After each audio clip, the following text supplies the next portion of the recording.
That was a snake there. Most mornings when the weather cooperates, Mike Sulicki can be found on the water in Fredericksburg, Virginia, about an hour's drive from Washington. Trying to hook a species of fish once considered a threat to the surrounding aquatic wildlife. To me, it's the best fish that ever hit the United States. I hope it winds up going in every body of water so everybody can enjoy it. Sulicki has fished for snakeheads for 20 years, since they first showed up in Potomac Creek, a shallow inlet that feeds into the Potomac River, a major Washington area waterway.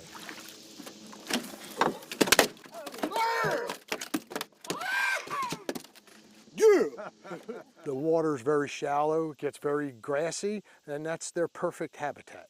See the way they're shaped, right? Even on the bottom jaw. Snakeheads are native to Asia. When they first appeared in the region 2 decades ago, officials sounded the alarm. Snakeheads can grow to over 83 centimeters long. They have teeth, can breathe air, and can survive out of the water for several days. Scientists worried this top-level predator would decimate the area's native fish populations. What was driving the fear was that the abundance of snakeheads would get so high, they would just overwhelm the system.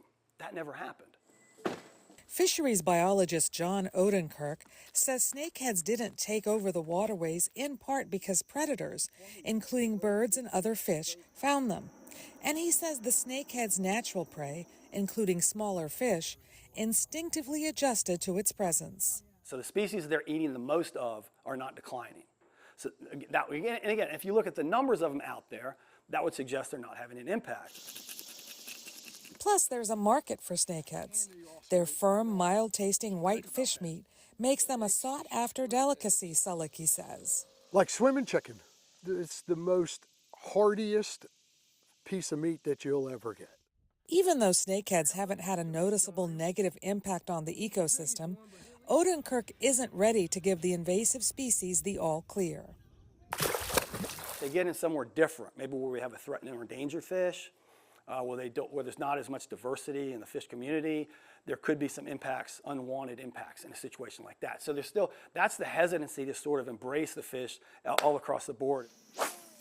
Years ago, worried state officials advised people to kill snakeheads if they caught them.